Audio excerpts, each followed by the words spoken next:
ابن حجر کہتے ہیں کہ ایک شخص کو میں نے ایک مقام پہ دیکھا، بڑا اس کا دبدبا تنتنا تھا، لیکن میں نے اسے طبیب کی دکان پر لیٹے ہوئے دیکھا تو اس کے وجود سے پیپ نکلتی تھی۔ مجھے کیا ہوا؟ تو کہنے لگا بس جب خدا کا حکم آیا، جب اللہ کی حکمت کا غلبہ ہوا، جب تک اس نے ڈھیل دی تو دی، لیکن جب وہ پکڑنے پہ آیا تو پھر حال یہ ہوا کہ ایک غریب مچھیرا مچھلیاں پکڑنے کے لیے دریا میں سارا دن بیٹھا رہا، اسے مچھلی نہ ملی، شام کو روئی پڑا کہ مالک میرے تو بچوں کے پاس کھانے کو بھی کوئی شے نہیں۔ تو ایک مچھلی شام کو بڑی محنت کے بعد ایک بڑی مچھلی اس کے ہاتھ لگی۔ ان دنوں نہ مچھلیاں ملتی تھی نہ گوشت ملتا تھا، وہ بیچارہ ایک مچھلی لے کے جا رہا تھا اپنے گھر کی جانب، تو سامنے سے میں آ گیا۔ جو طریقہ ہوتا ہے، کدھر لے کے جا رہے ہو، کہاں سے لی ہے؟ تو کہتا اس نے کہا صاحب مجھے پتا ہے آپ مجھ سے چھین لیں گے، لیکن میرے بچے صبح سے بھوکے ہیں، یہی میرا روزگار ہے، آج مجھے کچھ نہیں میسر آیا، میں نے اس مچھلی کو لیا ہے،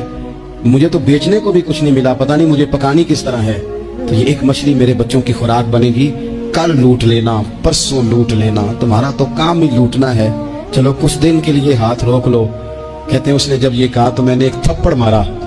اور اس آدمی سے مچھلی چھین کر میں نے اسے پکڑ کے گھر لا رہا تھا میں، اس مچھلی نے، حالانکہ مچھلیاں کاٹا نہیں کرتی، کہنے لگا اس مچھلی نے ناخن پر میرے پورے پر تھوڑا سا کاٹا ہے، اور میں نے کہا کوئی بات نہیں، مچھلی ذرا بڑی تھی، اس نے کاٹ لیا، میں نے تھوڑی سی پٹی باندھی اور گھر والوں کو کہا مچھلی پکا دیں، انہوں نے پکائی کھائی، کچھ پتہ ہی نہیں تھا۔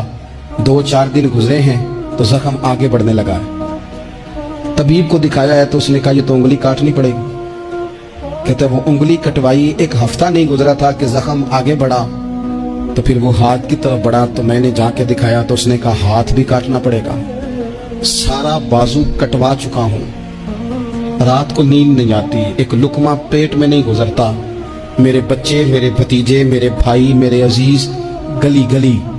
اس غریب کو ڈھونڈتے پھرتے ہیں جس کا نام بھی ہم کوئی نہیں جانتے، تھک گئے تلاش کر کر کے، خدا جانے کہاں چھپ گیا اللہ کی اتنی بڑی زمین میں، وہ ملتا نہیں، میں سو نہیں پاتا۔ کہنے لگے شیخ میرے لیے دعا کر دو، مجھے کچھ نہیں چاہیے، بس وہ مجھے مل جائے اور میں اس سے معافی لے لوں، بس وہ مجھے معاف کر دے، 2 جملے معاف، جیسے بھی ہوگا میں منا لوں گا، بندہ درکار ہے۔ ابن حجر نے لکھا ہے، کہتے ہیں وہ تڑپتا رہا، روتا رہا، آہوزاری کرتا رہا، میں نے بھی اس کے لیے دعا کی کہ اللہ کرے وہ شخص مجھے مل جائے۔ پھر کچھ دنوں کے بعد مجھے کسی نے بتایا کہ مر تو گیا ہے تڑپ کے، پر اسے معافی کا موقع میسر